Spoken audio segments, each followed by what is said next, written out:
थाने में अगर जाऊंगा तो मुझे कहीं ना कहीं न्याय मिलेगा। तो निश्चित रूप से इस न्याय संहिता के माध्यम से सबको न्याय मिलने वाला है और सरकार का एक बड़ा प्रयास है। और ऐसा हम कहते हैं कि कभी भी कोई शुभ काम होता है और उसमें इंद्र देवता अपनी मोहर लगाते तो काम निश्चित रूप से शुभ है। तो इंद्र देवता ने अपनी मोहर इस काम में लगा दी है कि निश्चित रूप से यह कानून आम व्यक्तियों के लिए सहज और सरल होगा।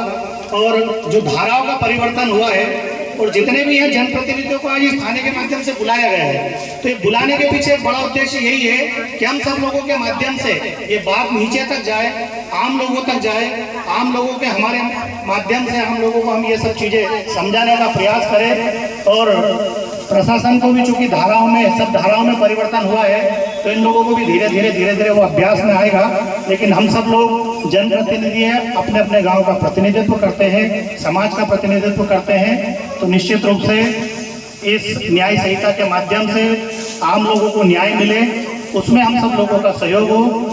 इस कार्यक्रम की आज शुरुआत है और जैसा कि टीआई साहब बता रहे थे, विभिन्न धाराओं में किस प्रकार से बदलाव हुआ।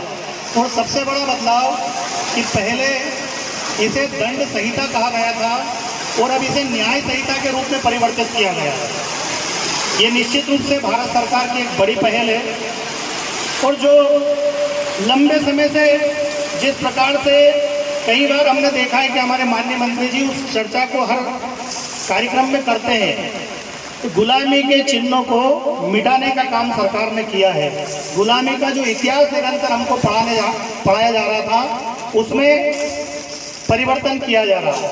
निश्चित रूप से इस कानून प्रक्रिया में जो परिवर्तन हुआ है ये भी वही है कि जो अंग्रेज शासन काल से जो कानून व्यवस्था चली आ रही थी उसमें एक बड़ा बदलाव सरकार ने किया है। और निश्चित रूप से ये गुलामी का जो कानून था उसमें परिवर्तन करने का काम किया है। और